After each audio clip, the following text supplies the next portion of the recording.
Ya, pemirsa, BPS mencatat pertumbuhan ekonomi Indonesia di kuartal kedua di 2 tahun 2025 ini sebesar 5,12%, jauh melampaui prediksi sejumlah lembaga riset ekonomi.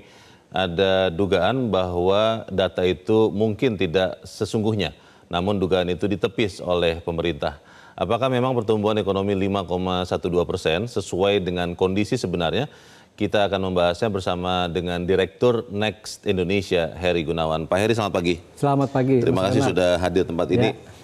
Pertanyaan pertama saya, 5,12% untuk Q2 2025. Itu sudah seperti yang Anda perkirakan atau Anda juga surprise juga melihat angka itu? Saya rasa saya nggak surprise ya, dan itu sudah sesuai dengan yang diperkirakan oleh Bank Indonesia malah ya.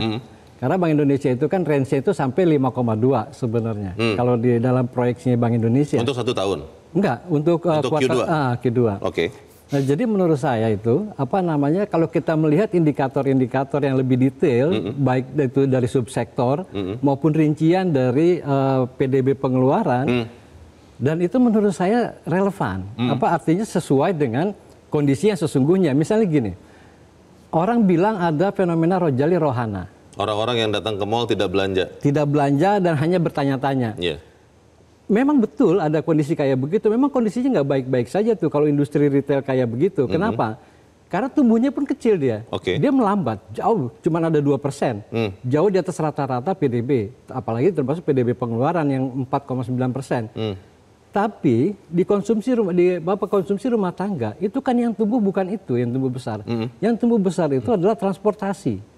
Transportasi dan pergudangan itu di atas 6%. Transportasi ini apa nih? Transportasi publik, transportasi. Orang mengeluarkan duit untuk biaya transportasi.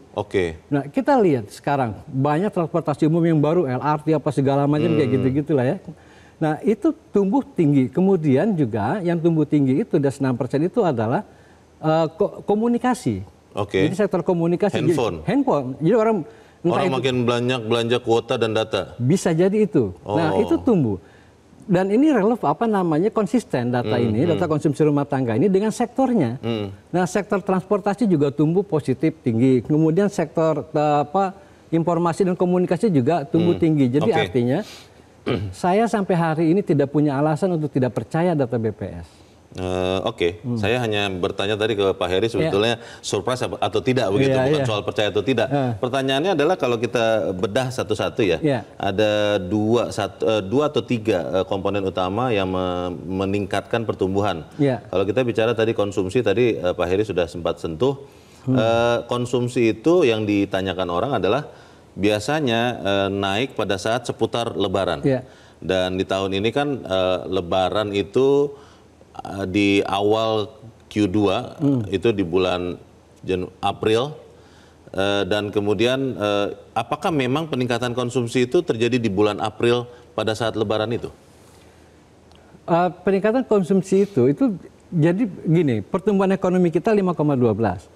Pertumbuhan konsumsi untuk misalnya ya, untuk makanan, untuk pakaian misalnya gitu ya, pakaian, alas kaki dan lain-lain itu cuma 2,9. Inilah yang fenomena rojali. Cuma 2%? 2,9%. Pada saat Lebaran? Enggak, pada saat di kuartal kedua. Kuartal kedua ada Lebaran kan? Iya. Lebaran bulan April? Bulan April.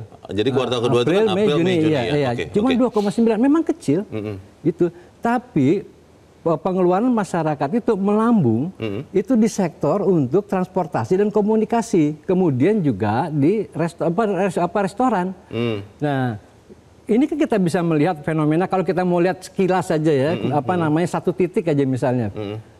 Mana pernah kita melihat bahwa kondisi puncak itu setiap hari Sabtu atau Minggu itu sepi? Puncak itu maksudnya kawasan puncak? Kawasan puncak untuk berlibur. Wisata itu? Wisata. Oh ya, sampai macet-macetan ya? Macet-macetan. Mungkin mereka nggak nginap, tapi mereka makan di restoran. Nah, memang ini tumbuhnya tinggi, sampai 6,8%. Jadi maksud saya, walaupun kita lihat satu titik itu juga tidak fair, nggak benar, karena kan dan yang jauh lebih penting lagi, makanan dan minuman itu kan memang juga tumbuhnya itu sekitar 4,15%.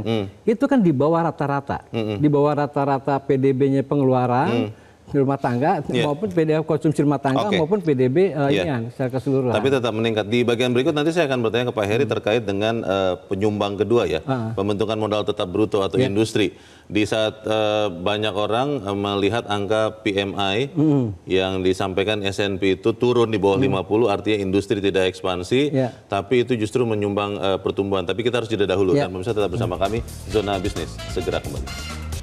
Terima kasih Anda masih bersama kami dan kita masih membahas mengenai angka pertumbuhan Indonesia di triwulan kedua. Pak Heri, kalau kita lihat industri itu juga menyumbangkan kontribusi menurut BPS ya di triwulan kedua 2025. Itu pembentukan modal tetap bruto atau investasi tumbuh hampir 7% ya, 6,99. Ini katanya tertinggi dalam 4 tahun terakhir.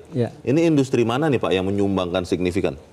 Kalau kita lihat ini ya, komponen itu kan ada dari bangunan, mesin, kendaraan, peralatan lainnya gitu ya, dan kekayaan intelektual. Nah, yang tertinggi itu adalah mesin dan perlengkapan, itu sampai tumbuhnya 25%, dan peralatan lainnya itu 7,34%. Nah, ini konsisten dengan misalnya di secara sektoral. Kalau tadi PDB pengeluaran, di PDB berdasarkan lapangan usaha itu juga tumbuh. Kayak misalnya di sektor-sektor pengolahan, itu terutama di industri batu bara dan industri migas, itu kan tumbuhnya sangat tinggi tuh. Dia sampai 6,53% di kuartal kedua. Itu berarti apa? Smelter, hilirisasi atau apa? Bisa jadi smelter, bisa jadi pengolahan gas, bisa di pengolahan minyak, atau pengolahan batu bara, atau di smelter misalkan emas segala macam. Nah, jelas ini tumbuhnya sangat tinggi. Nah, begitu juga yang tinggi juga adalah misalnya industri kimia. Nah, industri petrokimia. Ya, kimia itu termasuk kimia dasar, petrokimia segala macam. Di dalamnya juga ada farmasi, kemudian ada obat tradisional. Nah, itu juga tumbuhnya sangat tinggi tuh, sampai 8,31%. Nah, itu sektor-sektor. Tapi kalau di sini kita tidak ketemukan, misalnya gitu. Jadi kalau orang melihat, oh ini kan banyak PHK. PHK itu di sektor apa? Misalkan di sektor garment atau di tekstil, produk tekstil. Alas kaki. Nah, itu tapi kan itu hanya satu bagian. Tapi sektor-sektor yang lain itu kan tumbuh juga besar. Dan ada yang 8%, ada yang 7%. Dan menyerap tenaga kerja begitu. Dan pasti menyerap tenaga kerja. Nah, ini juga dengan konsisten dengan angka tingkat pengangguran kita yang menurun gitu. 5,12% ini Q2. Q3, Q4 mungkin kita akan melihat dampak dari katakanlah tarif dagang. Apakah pemerintah bisa tenang saja melihat angka 5,12 ini atau apa yang harus dilakukan pemerintah Q3, Q4? Justru pemerintah menurut saya justru nggak boleh tidur kalau dalam kondisi kayak begini. Siklusnya itu setelah tinggi di Q2 itu biasanya di Q3 itu akan mengalami perlambatan, akan mengalami sedikit perlambatan.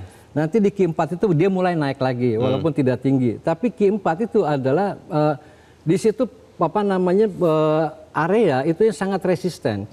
Nah, karena justru menurut saya menteri-menteri ekonomi ini kalau udah kayak gini jangan tidur. Terutama yang tidak boleh tidur kalau belajar dari Q2 itu adalah Menteri Pertanian. Iya, karena kan tanaman pangan itu kan mengalami kontraksi. Nah, jadi sudah tidak panen lagi. Tidak panen di Q3, lagi. Q4. Tapi kan dia harus pikirkan. Dia harus dipikirkan. Kan padinya sudah banyak berasnya sudah banyak di gudang Bulog, aman dong, 2,6 juta. Iya. Nah, bisa jadi kan nanti dia konversi ke dalam pengolahan atau tidak hanya pada beras gitu, tapi tanaman pangan yang lain kan. Terutama nasi sih beras, kita makan, terutama nasi kan.